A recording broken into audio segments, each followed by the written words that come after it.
At the end of the day, it's not about what you have or even what you've accomplished.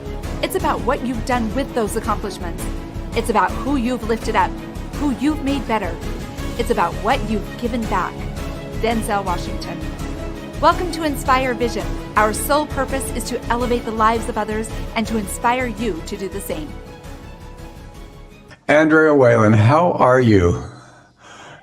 I'm doing well, thank you. I really am excited to have you on the show today. You've written some amazing books, and the thing we're going to talk about today just has me totally fascinated. But what I'd love for you to do for the audience is kind of talk about your journey. I find it fascinating that people who are at the point where they're really giving to others, lifting others' lives, sharing experiences with others, they've had their own journey that brought them to this point. So I'd love for you to share with the audience your journey and also talk about the books that you've written. My journey's really been the hero's journey, actually, what I've come to find out. Joseph Campbell has written a book about that, and that's the life path that I've been on. So recently I've written 3 books in 3 years. The first one was written, No Matter How Dark the Stain, Poems and Inspiration for the Woman in Pain. In 2021, that book was published. Because what I heard from the lockdowns was that domestic violence went up 60%. And here I had written my whole life since 7 years old, poetry, healing through all of the things that women go through. I didn't really know what all of the writing was about, but I could tell that it was important. I could see this in the vocabulary of what I was writing. And once the lockdown happened, I knew that it was time for me to get that book of poetry out and into those women's hands, because what I've learned on my hero's journey is a couple things, and specifically about that book, is that the darkness in life and the hard times and the light parts of life are both love.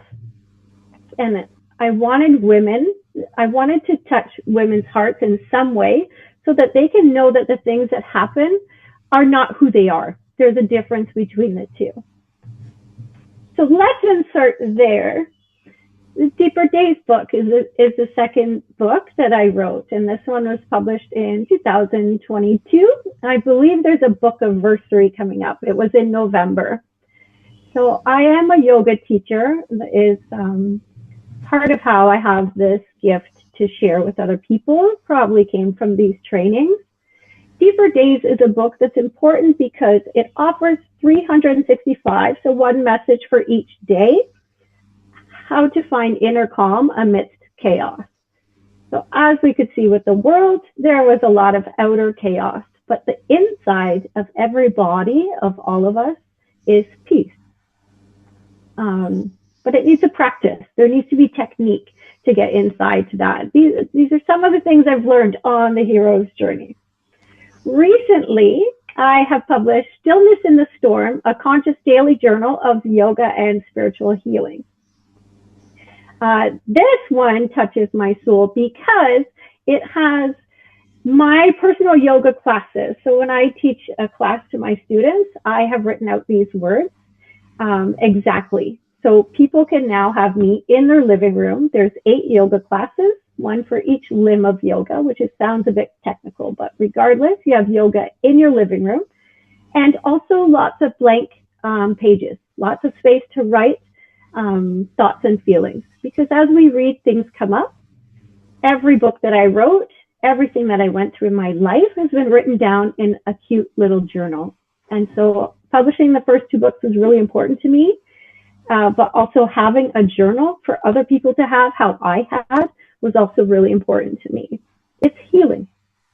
Well, and you have such a background, as I'm looking up at your bio right now.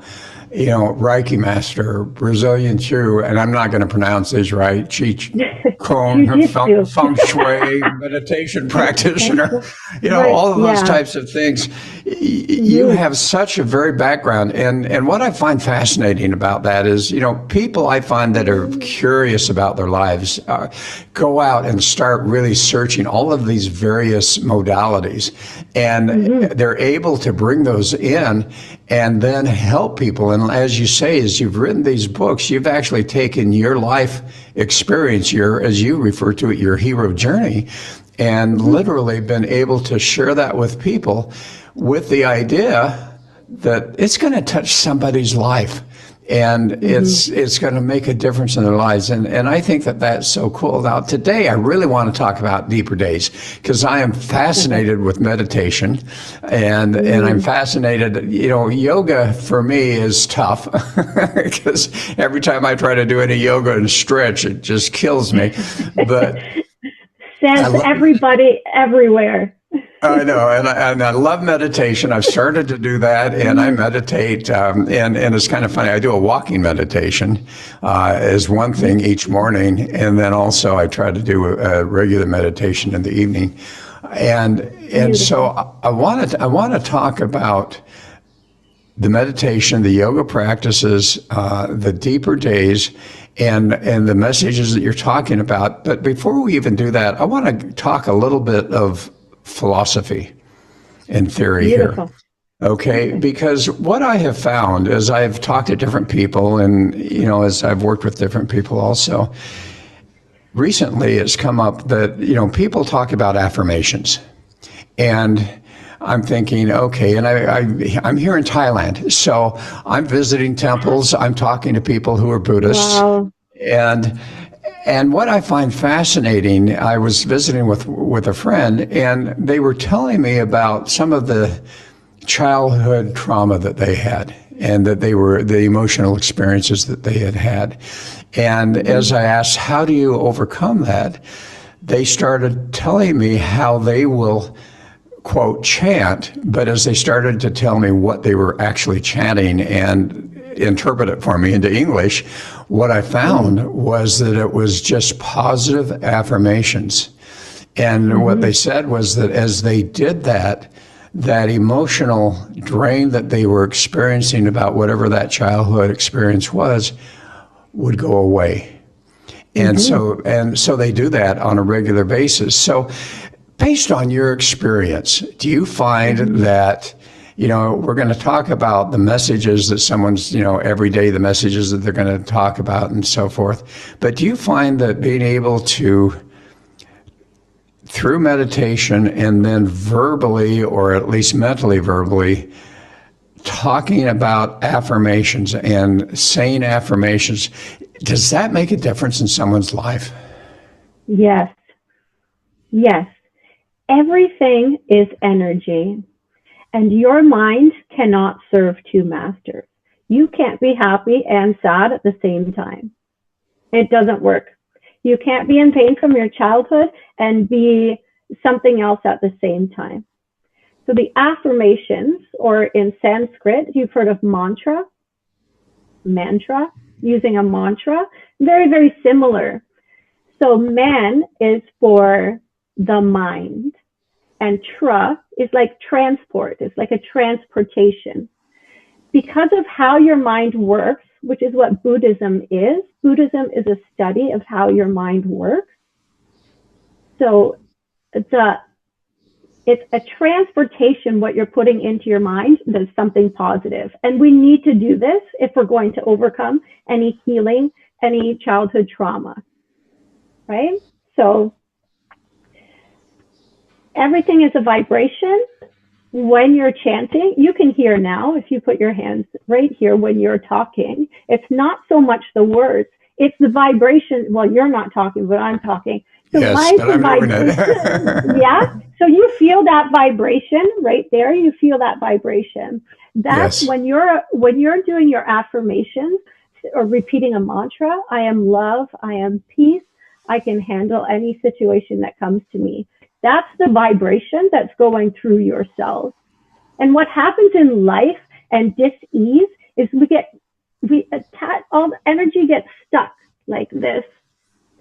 I love the analogy of a river. And in fall, the leaves come down and there's like a little cluster there, or on top of the sewer, there's a little debris. And it's the same with energy. When you repeat the mantra, when you flow in yoga, when you meditate, you're freeing up that debris. And the natural body, your natural self, your Buddha nature, the calm and peacefulness within you is there. So the trick is to quiet the mind. Here's another thing.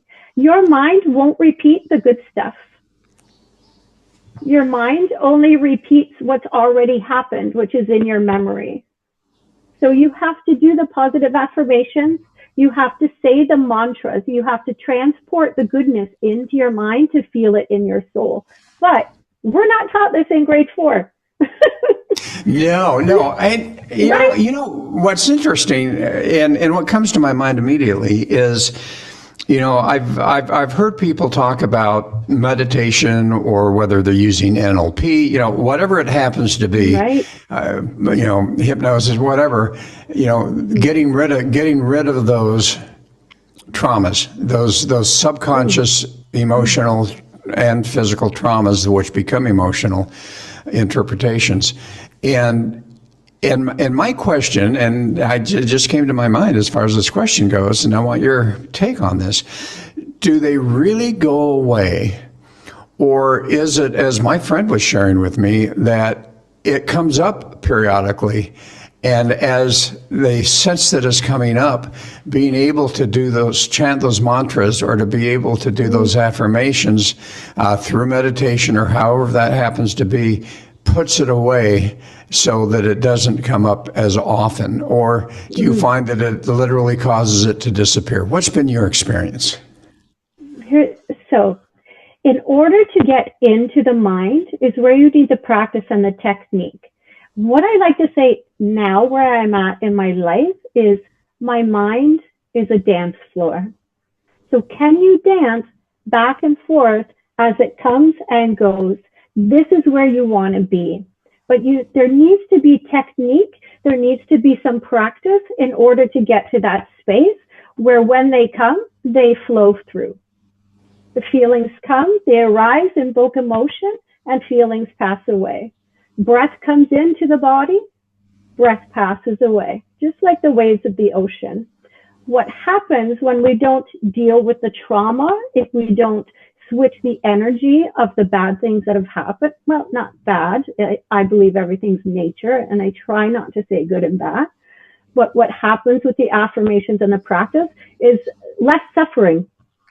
And we can respond to what arises from a more creative place instead of just reacting to things, how we're taught, what culture shows us, what we learn from our parents. It's all quick reactivity. Well, and the other thing that comes to my mind, and I've talked about this with other folks, and I don't know if you've even really looked at this, but we talk about neural pathways. And I know science has shown that literally, our thoughts are based on the neural pathways within our brain. So for those that, and we all have, as we've experienced those childhood traumas, whatever they may be, at least that's been our perception of what they are. Nice. And as we experience those, as we start to do those affirmations, as we start to, through meditation or whatever that happens to be, doing those, we're able to literally change the neural pathways and literally put to the side those pathways that are constantly reminding us of those traumas or those limiting beliefs that, I'm not good or whatever that happens to be, and starts to create a neural pathway that is more reminding us that I am good, that I can accomplish these things. Have you ever looked into that as far as the neural pathways go and being able to change neural pathways? Here's what I tell my students now when they come into my yoga class. I say this: every time you're here and you're practicing yoga, you're creating new pathways, new patterns in the body, new ways to react, new ways to respond. When we're in childhood, we don't have a choice. We copy our parents. It's learned behavior. So when we have yoga, meditation, we can see that there's actually a space, or we can take an extra breath. And it's in that moment that we can change the pattern, that we make a new path for ourselves. Yes, right? and go ahead. Sorry. Yeah, so there's nowhere to get to. We're already here. So there's no thoughts that will leave. I can't take my rape out of me. I can't take away the sexual assault or the things in the childhood. They're still there, right? But you learn to dance with both, transform the energy inside with the affirmations, with the practice, and you can become like destiny, really, who you are, sharing love. Yoga, all of these things are a path to love. Yes, and you know what fascinates me is that as we think about those things, as we think about the yoga, and again, meditation, the postures, the breathing techniques, and I think that's so important that as we breathe in, and some of the meditations that I do, they talk about breathe in that life and then breathe out those past situations that you want to eliminate. And I think that's so important. You talk in your book with the Deeper Days, you talk about daily messages, but you also talk about the fact that they're based or described, and I can't pronounce the name of the sutras, his name. What is that? Patanjali. Okay. So he's developed these yoga sutras, but you talk about the first section is based on yama. Let's talk about that for just a minute, because you talk about the fact that it creates self-discipline in a chaotic mind. So can you share with the audience just what are those 5 characteristics? Okay. Honesty, not taking what doesn't belong to you. It's ethics is what it is. I know them in Sanskrit, asteya, brahmacharya, but these are ethics of self-regulation. This is the very first limb of what yoga is based on. There is no yoga without ethics. Well, and it's interesting. That's that simple. It's that simple. As I was reading that, it was reminding me of Buddha and what he taught, and that was, I think it was 4 or 5 things. That the first thing he talks about is the nonviolence. Don't kill. He talks about don't kill animals, don't kill people. The honesty, the not stealing. And of course, you talk about here that that's including time or attention, and then the wise use of your sexual energy and not coveting. Absolutely. Yeah, and it's interesting. How do you take those 5 elements? So if I decide that I really want to be able to develop those 5 characteristics in my life. How would I, if I don't do yoga, but if I do meditation, how would I go about working on developing those 5 characteristics in my life so that they become just a natural part of who I am? So one at a time, one breath at a time. When you meditate, it's holding attention for one moment at a time. So it's the same with the 5 precepts. Ahimsa is the first one, non-violence. You look at it. This is what Deeper Days is about. Deeper Days adds meaning to your days. Why? Because there's a self-inquiry paragraph, something to think about every day. And there's a mantra or an affirmation at the bottom of each one. And that's what you work with throughout the day to bring attention back to where? Your heart. Ahimsa, when I studied the precepts, here's what my Zen Buddhist teacher, Michael Stone, said to me. How do you kill? You can't be nonviolent in this world if you don't understand how you kill. How do you kill? And you sit with that for a day. How do you kill? And you notice the ways. you notice the ways you kill. You want to hear my two that stick out? And I think I shared them Sure, in this yeah. book as well.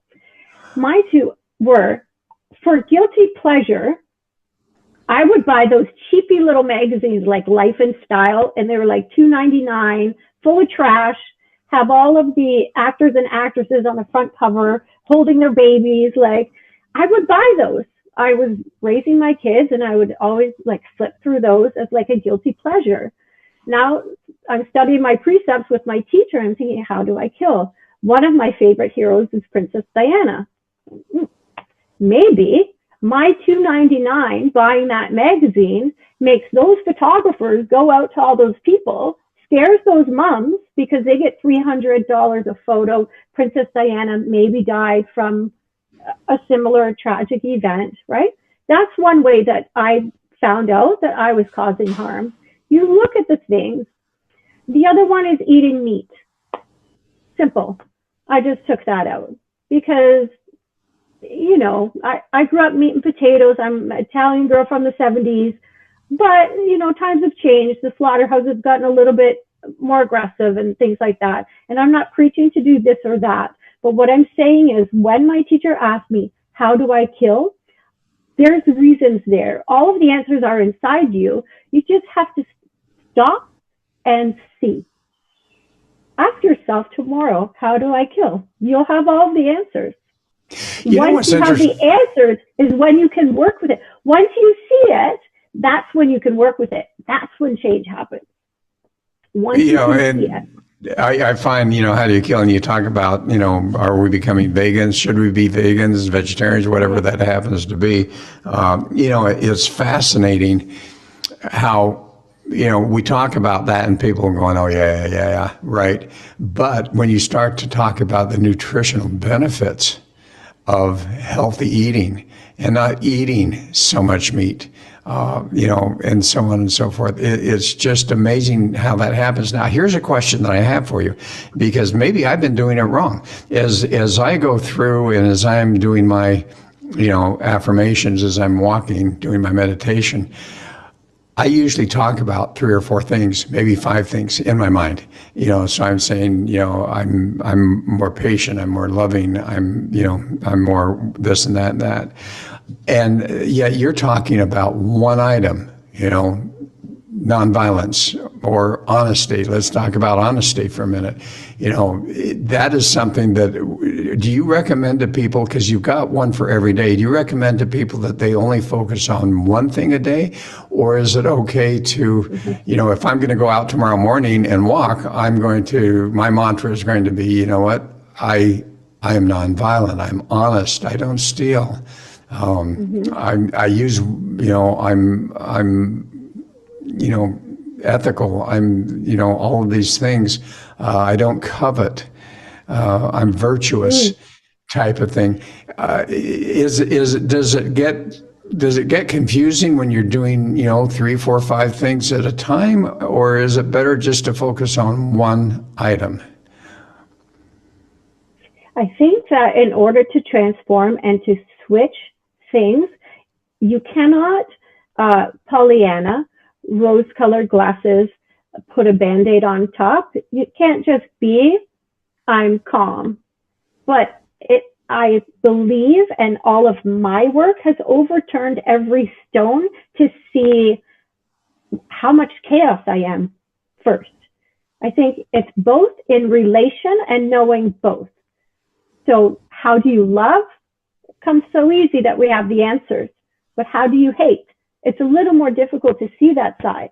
But if you can, when you relax and when you're still and peaceful, these things don't crop up at you and take your peace when you're trying to meditate, if that makes sense. I can use an example of what I'm saying in the 3 books that I've written that I didn't even know before I wrote the book. So no matter how dark the stain, Poems and Inspiration for the Woman in Pain has words for every dark thing that can happen to a woman. Okay, anything. There's words for it. So that, now I come into Deeper Days book and I realize that your days can't have meaning, or you can try really, really hard and just tell yourself, I'm calm, I'm calm, I'm calm, I'm calm. but it doesn't really work until you've done all of the organizing of the things where you're not calm, which is what the first book did. So now I've added meaning to every day, and this is an ancient practice from the sages, is a daily spiritual practice. It's been around for decades. I'm not new. But then comes the book Stillness, and I could really see that there is stillness from overturning all of the stones, writing all of the pain, adding meaning to every day now with a spiritual practice. There is a deep stillness in which is just magic happens. Does that make sense? So instead of saying you're calm tomorrow on your walk, think about or make a list of all the things that make you so crazy. How am I crazy? Explore that and then see calm the other side. Okay, and I've heard people talk in different ways. For instance, when they talk about affirmations, and we're talking about affirmations, mantras, whatever you want to say. One fellow that I worked with for a while would say, affirmations, when you say I am calm, your mind doesn't believe it because you're not. What he says is he suggests that they say, I like the idea that I am calm, or whatever that happens to be, and that becomes a little bit of a challenge, because how do you verbalize because affirmations are something that you're going to verbalize mentally or actually vocally. And I love the idea that you think about all the ways that I'm not calm, all the ways that I get frustrated, all the ways that upset me. Yeah. But then how do you verbalize that affirmation once you've experienced that to then say I am calm, or is it just then in the mind you're sensing that peace and calmness? How do you do that? Okay. If anything is in your mind, get rid of it. Here's how you know. If you have your list of all of the things that make you crazy, when you're out on the walk and you say, I am calm, you know that you're calm, because you know that you're not doing any of the things that are on your list of crazy. So both are inside you. When you say, I am calm on your walk, you'll know it because you already know you're crazy. It's a feeling you're going to experience inside. So when I'm on my walk, I'm going to interrupt here. When I'm on my walk, or beforehand, do I write down? Okay, I'm going to focus on calmness today. So do I write down everything that makes me crazy, or when I start my walk and my meditation, do I then in my mind list those things that make me crazy, and then seek to feel that calmness, and then verbally do I say I am calm? Here's the thing. Yeah. Here's the thing. You are calm. Your nature is calm. You're not going to go to the store and buy calm ever in your life. And there's not another book or another podcast you need to do to feel calm. Your calm is inside you. In Zen, they say they have 72 seeds within us. We are angry, happy, sad, emotional, all of them, calm, peaceful, abundant, loving. Those are all seeds that are in us now. Which seeds are you watering? So you'll write out. So this is a path, and yoga is a path of going through the self to the self. The only answer you're getting from any yoga, from any meditation, is you. It's your beautiful heart. They call it the lotus, the jewel in the center of the lotus. You're it. So. Well, and yes. You bring up an interesting point. So many people, and in fact, I don't know if you've ever done read any of Joe Dispenza's work. But one thing that he said, and I've been to some of his workshops, but one of the interesting things he talks about, and other people talk about this too, is that our lives are based on our childhood experiences. We create a perception of life based on those beliefs. And if we want to change our life, we need to change our beliefs. So here we are talking, for instance, I get really frustrated here in Thailand because I don't speak Thai, and most Thais don't speak English, and if they do, it's really crazy. And even trying to use Google Translate, it comes out, really sometimes weird. And so one of my greatest frustrations here is I get so frustrated because the communication is so bad. And I'm working on that. So it's interesting that those type of things come about. But going back to what we were talking about, our life is based on our perceptions. We have created our own life. We have created the movie of our life. And as has been talked about, that's based on all of our past experiences. And in order to change our life and our perception of our life, we need to be able to change who we are and our beliefs. And that's really what you're talking about here, is you're taking those beliefs that we've learned in childhood and on, and change those to who we really are. And I think you've hit on such a key point. People don't, I think, realize the goodness of who we really are. For those that are Christian, and this comes to my mind often, the comment in the Old Testament, I am that I am.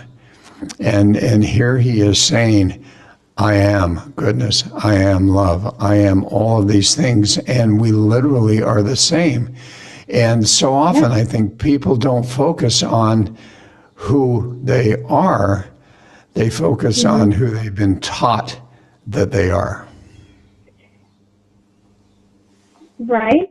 So if you took out, I think it's Sadhguru who said this, regardless, you'll understand this point. But if we took out the instruction booklet to our cell phones and we read the whole instruction booklet to our cell phones, what would we be doing on our cell phones right now? Maybe this podcast we'd be doing, but we don't do that.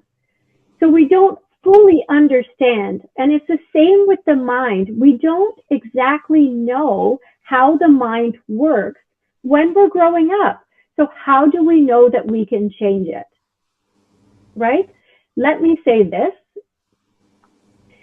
The same mind that creates the horror story and the chaos, and if you use the word bad and good, I don't anymore.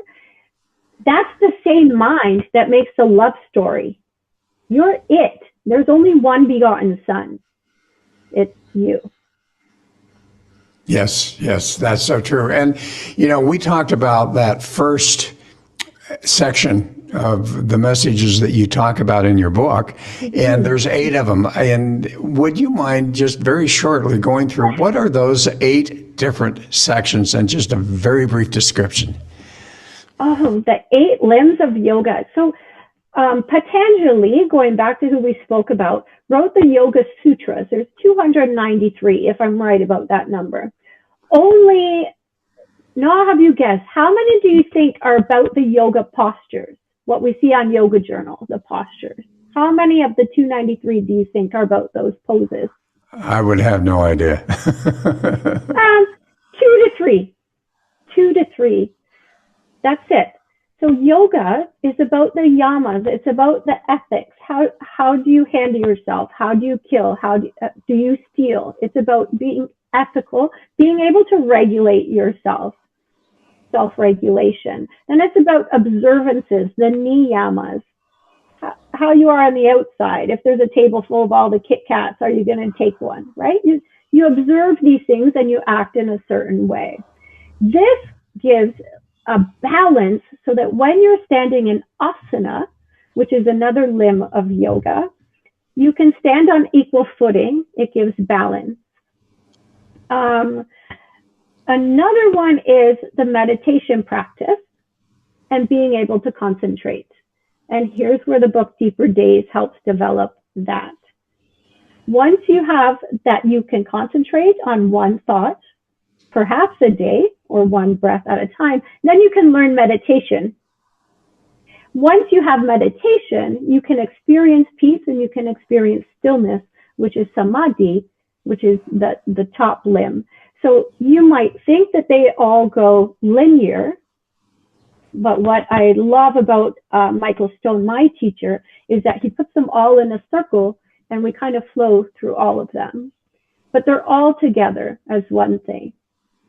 There's breathing practices, asana, the yamas, niyamas, dharana, dhyana, samadhi.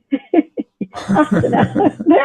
It's in Sanskrit, but so here's the point of all of it. I made it very simple in the book because it can get confusing and your mind will hang out wherever it's confusing. The left side of your brain loves to repeat. This is why mantra has to happen. Whatever you focus on expands, and it's in the left side of the brain. Yoga practice, postures, art, poetry, music is all the right side. So it doesn't stay long. It flows in and flows out. This is why you have to use mantra and affirmations. You have to keep putting it in, not because you're a terrible human being, but because this is the way that your mind works. This is why we have a daily practice. This is why it's so important.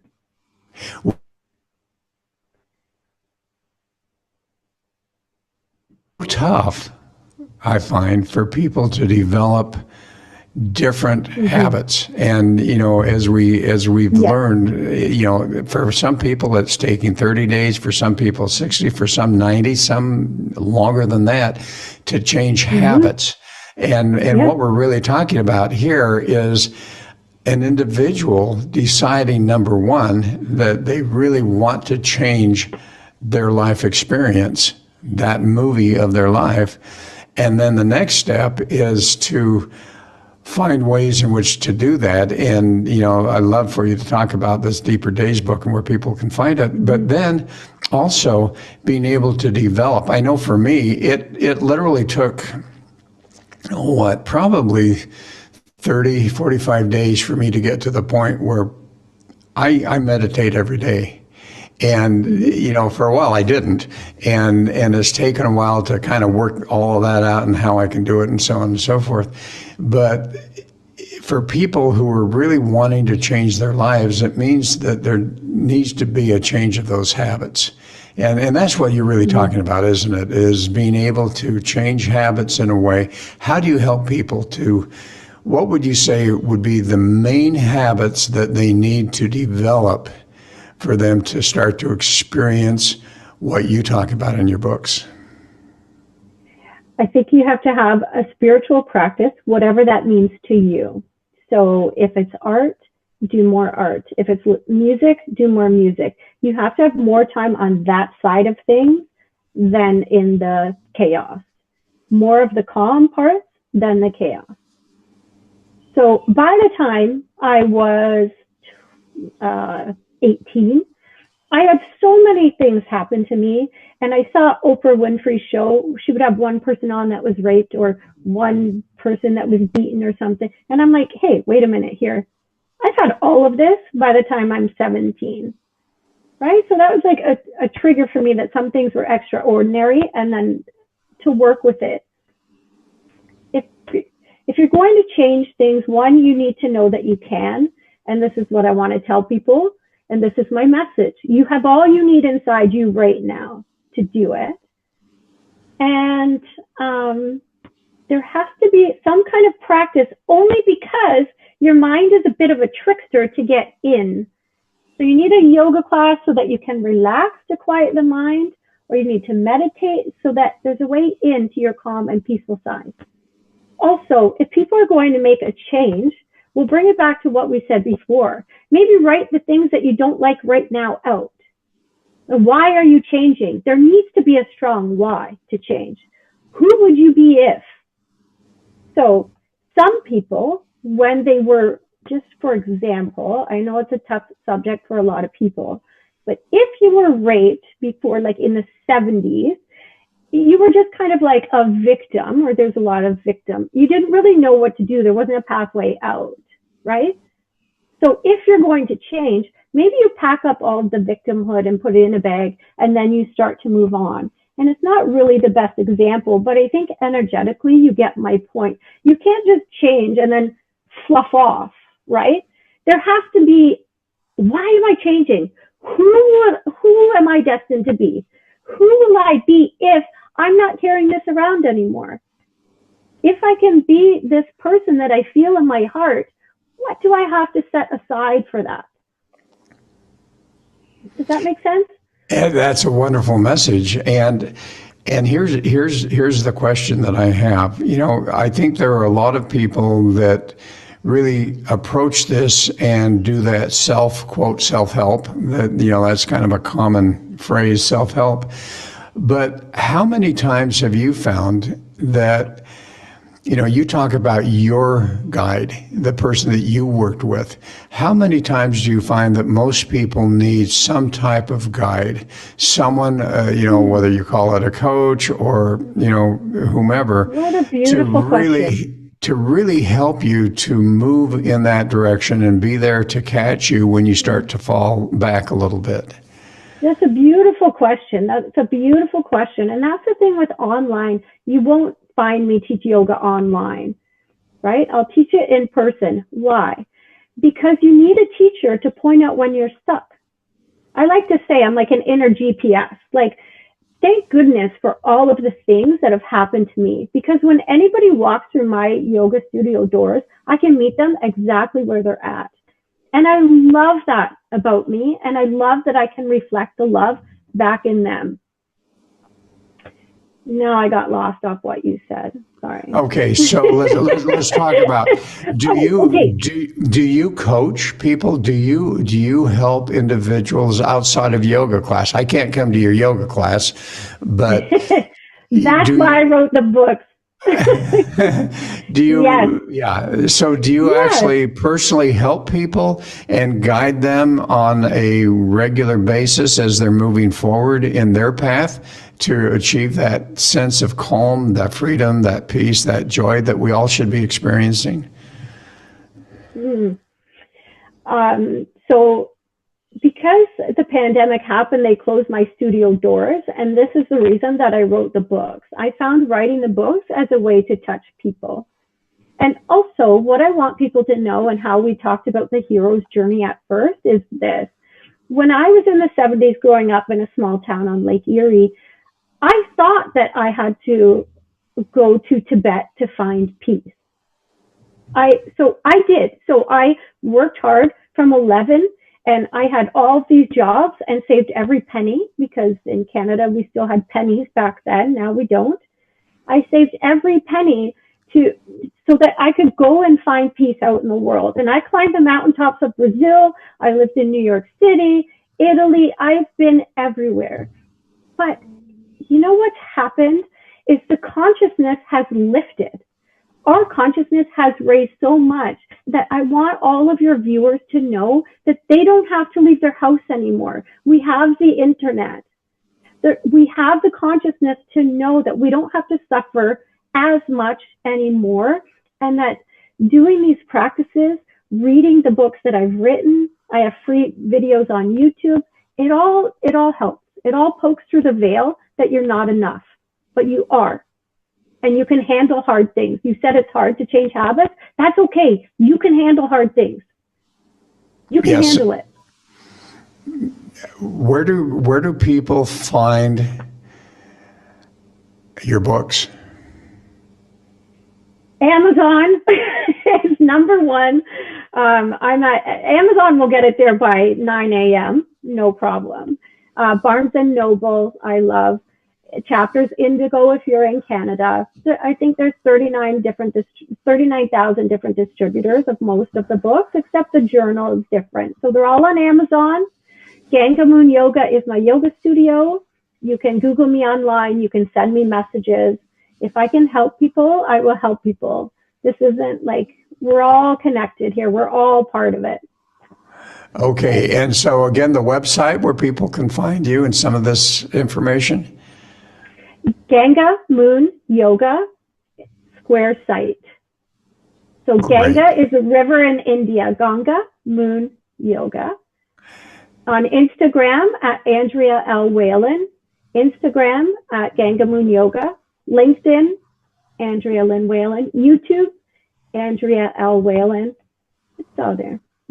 All right, Andrea. It's out there. It's out there. It's been wonderful. Thank you so much. What a difference you're making for people. And you know, it's such a struggle sometimes, because you never know.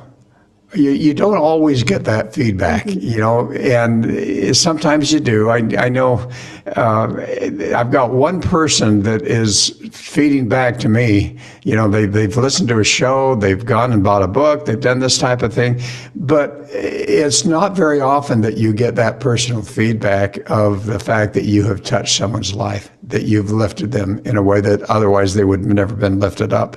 So congratulations to you. Thank you so much for being on the show. And folks, I hope you've enjoyed this. And please go to her website and really look at some of these things. Find some of those books if you find that these are areas that could be of value to you. Look forward to having you join us again soon. This is Dr. Doug saying have a wonderful week and thank you so much. Thank you. Namaste.